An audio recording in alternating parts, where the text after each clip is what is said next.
Hello folks, welcome to the Malware Monthly for July and August.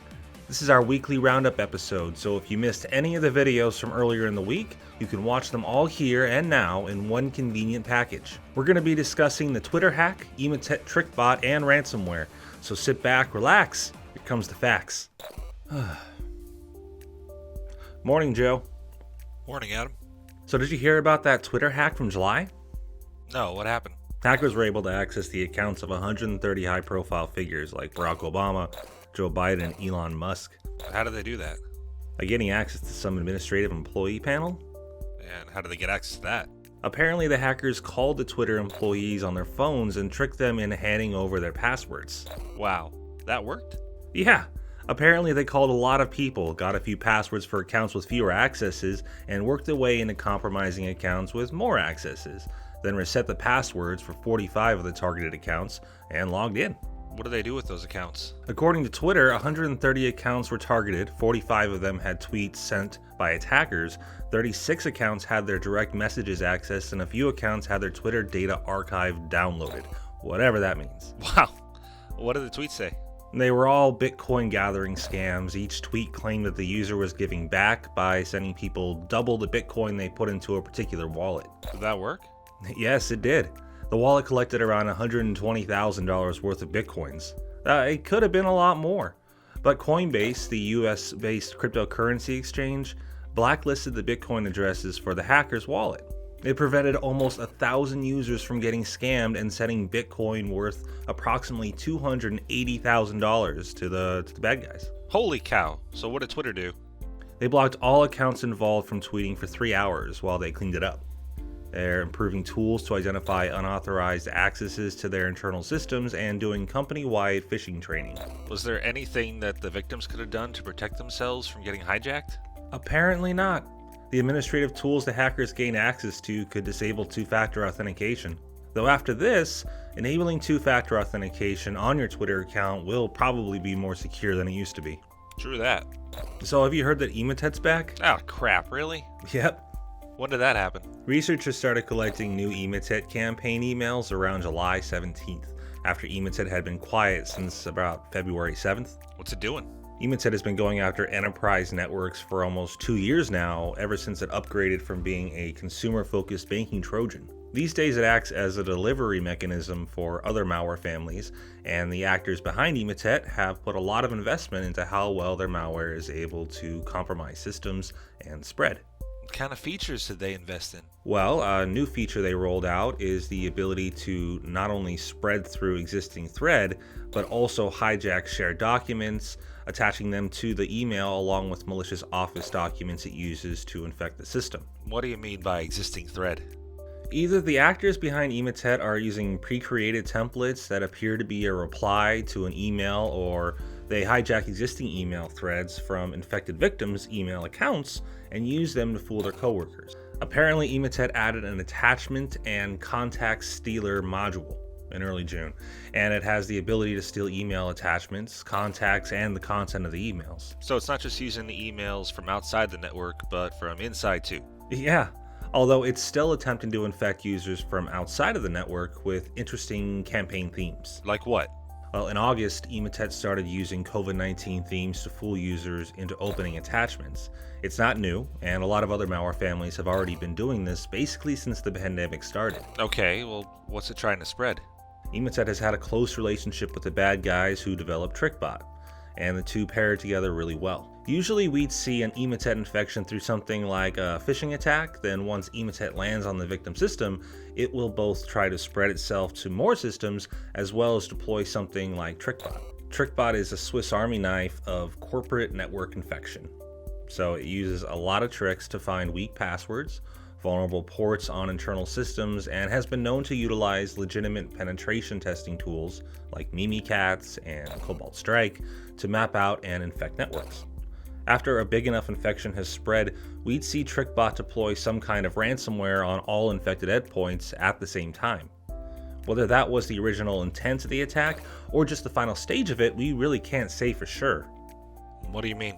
Well, both Emotet and Trickbot used to be banking Trojans, which means that they would get installed, hide out on a system, and wait for the user to log into their bank or enter their credit card information into a payment form, then steal that data. So for these families to only be used for infection and gaining persistence on the corporate network really seems like a waste. More than likely, they're also collecting whatever data they can while also trying to jump to all corporate systems. That makes sense, but can we stop it? Well, funny enough, there have been a lot of efforts recently to either disrupt or disable Emotet infections. For example, an operation called Emotet involved hijacking Emotet distribution sites and then replacing malicious payloads with GIFs and funny images like the Hacker Man meme. It actually stopped the Emotet group from sending more emails until they figured out how to stop it. No way! How did that work? Well, Emotet uses poorly configured or protected websites like WordPress site to host the malware that users download when they open the malicious document and activate the macro script. Apparently, the Emotet group deployed open source web shells on these hacked servers and also tend to use the same password for many of them. The theory, anyway, is that someone figured out what that password was, then started hunting for Emotet distribution servers and logging in using that default password. Does anyone know who's doing this? Nope. Emotet has been active for years, so it could be a security researcher or it could be another cybercriminal trying to mess up Emotet's groove. You said there were efforts to disable Emotet. What's that about?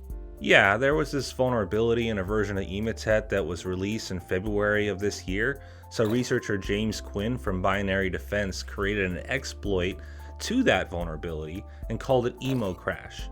The first version of this exploit involved changing saved file names of Emotet victims in the registry, basically making it impossible for Emotet to activate and reach out to its command and control server. However, it didn't actually stop the installation. So, the second version was created that introduced a buffer overflow during Emotet's installation process. This was able to completely prevent Emotet from installing and worked prior to infection as well as during infection. So, how long did that work for? The exploit was created in early February, only a couple days after the new version of Emotet was released, so from then until August, it worked at stopping Emotet infections. 6 months? Wow! Didn't the Emotet gang know something was going on? Not sure if they knew, but Binary Defense did a really great job of keeping the exploit under wraps and only released it to a few other security organizations. So, do you think we'll ever see the end of Emotet? Yeah, of course. But for now, researchers like our own Jerome Segura expect to see more disruptions of the Emotet botnet because of all the attention the malware has received, as well as all the efforts we've seen in 2020 to mess up their operations. Time will tell. Time will tell. So did you hear about Trickbot and Linux? Wait, what's Trickbot again? The Trickbot was first discovered in 2016 and used to be a dedicated banking Trojan tool stealing financial information. However, over the last couple of years, we've seen this malware become one of the most capable intrusion and lateral movement tools ever made.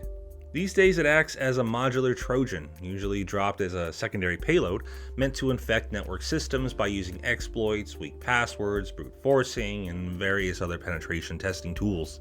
Really? Like what tools? Well, Cobalt Strike and Mimikatz are frequently used by Trickbot actors to collect data for the purpose of spreading, really. And now it's targeting Linux? Kinda. There is this framework that was created by the Trickbot actors, some say with the help of North Korea, called the Anchor Project. The Anchor Project is basically the pinnacle of all Trickbot's evolution over the years, giving a solid framework for corporate network exploitation, information theft, espionage, and monitoring. So this isn't just a new feature for Trickbot? It's more like individual Trickbot infections have been single alien invaders, while Anchor is their deployed mothership, supercharging all the infections and giving a lot more capability to the attackers. It was recently discovered that there is a version of Anchor that is targeting Linux systems. It also has the ability to deploy Trickbot infections to Windows systems on the same network and execute them. Whoa, so it really is like a mothership. Absolutely. However, according to researcher Vitaly Kremez, this version of Anchor is still in development, but everyone expects Trickbot to continue developing these tools and will likely be seeing a lot of them for a while. This framework is especially concerning because of a lot of web servers, IoT devices, and routers that run on some version of Linux, and they could all potentially be turned into Trickbot motherships. That is very scary. These developers must be really good. You would think. However, in early July, Vitaly Kremez discovered that Trickbot actors accidentally distributed their malware with a test version of a password-stealing module. The result was the default browser opening and warning the victims about an infection once the module is launched. Kremez explained to Bleeping Computer, quote, "The test module appears to be developed by the Trickbot devs as it is coded in the same fashion as other modules. He believes that the threat actors were testing a new version and forgot to remove it when it went live." Looks like Trickbot needs to do better quality assurance. Yeah, I'm sure their Yelp rating went down for this. So, ransomware's been active. Don't you ever have any good news to tell me? No. A recent study found that 25% of all UK universities have experienced a ransomware attack in the last 10 years, including Sheffield Hallam University that had 42 attacks in the past 7 years. Wow. Yeah, but most of the universities mentioned had been attacked multiple times. However, most of the universities that responded also reported they did not pay the ransom, many just restored from backups. That's great. So do you think universities in the UK will be better protected now that they've had 10 years of experience fighting ransomware? It's hard to say, but one point made by Emotet Returns from Bleeping Computer mentions, quote, "The results from the FOIA are a poor reflection of the recent period, as close to half of all schools receiving the solicitation refused to give any information, motivating with concerns that admission of an attack would only encourage the hackers." Would attackers go after an organization because it was already attacked? I think logic dictates that going after a previous cybercrime victim is like trying to launch a sneak attack on an enemy who already knows you're coming. So the experience from fighting ransomware would then make them more secure, right? That's the theory, although clearly some folks believe that admitting you have been victim of a cyber attack is a sign of weakness or insecurity. You know, it happens to everyone. Then there are possible legal difficulties that may affect whether or not a company pays or even reports a ransomware attack. Oh? How so? The General Data Protection Regulation, or GDPR, is a European Union law that attempts to enforce the safe and secure protection of user data by organizations operating in Europe. Basically, things like databases which are unsecured and accessible online, or even something like having a flash drive with customer data being snatched from a table in a coffee shop could land a company in hot water with authorities and result in fines or worse.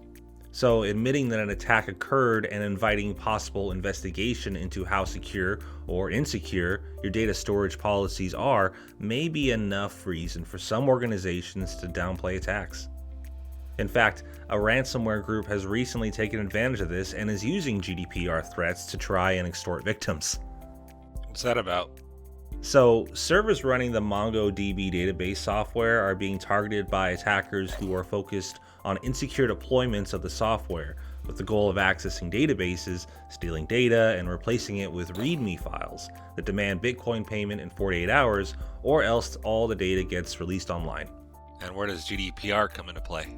Well, part of the ransom note claims that if the victim doesn't pay, not only will they release the files, but they'll also report the organization to GDPR authorities, which may lead to a fine or arrest, according to the note anyway. How many databases have fell victim to this? According to the person tracking these infections, Victor Gevers of the GDI Foundation, over 15,000 servers had their files replaced with that ransom note. He obtained this information after querying the internet device search engine Shodan. However, other scanners showed that up to 23,000 systems were still affected. Wow, with all those victims, how much are they charging for the ransom? The ransom note's about $135. That's it? According to Bleeping Computer article written by Lawrence Abrams and interviewing Victor Gevers, quote, "With the ransom amount being small, at $135.55, and the worry of GDPR violations, Gevers feels that it may cause some people to pay. The actors then know what data is valuable to the owner and extort them for even more money." Guess that makes sense. Yeah, and it's a lot less than Garmin had to pay. Garmin, the watchmaker? Well, they're more of a fitness brand now, with many tracking and GPS tools used by athletes and boats and regular people alike. They actually have a service that their application linked to in order to upload fitness data or other relevant information. Anyway, the company was hit by a ransomware known as Wasted Locker, and it knocked down a lot of those services in the process. The company ended up using a ransomware negotiation company called Arete IR to pay millions of dollars to the attackers and get everything back up and running again. Who's behind it, do you think? Well, Wasted Locker is a tool known to be associated with the Russian cybercrime gang Evil Corp. Whoa. Yeah, lazy name. Anyway, Wasted Locker has been on a bit of a spree over the last few months. In July, it was reported that the malware was found infecting networks of dozens of US newspaper websites. The hackers hosted Wasted Locker executables on those infected servers and, when needed, would download it from the same sites. The goal being to mask the malicious intent of the traffic by making it look like a user just reading the news. So these guys are pretty sophisticated then. Oh yeah, Symantec actually warned folks about this group a month before the Garmin attack was made public. These guys aren't messing around, they only seem to go after well-resourced and likely well-researched organizations, unlike other ransomware families we've seen in the past, who target anyone willing to run the malware. What kind of tricks do they use that are different from other ransomware? First of all, the malware was designed to defeat several behavior-based anti-ransomware tools. How does it do that? Most of these tools use the behavior of an untrusted executable doing ransomware-like things to identify possible ransomware infections. For example, encrypting files and deleting them.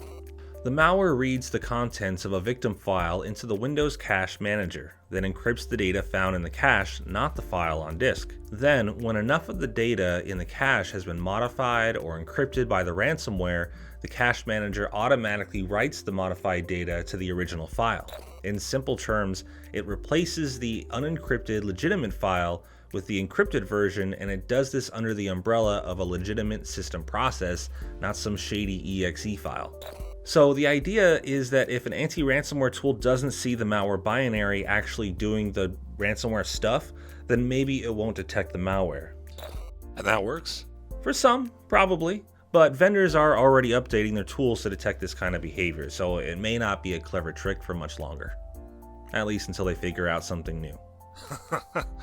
Wait, what?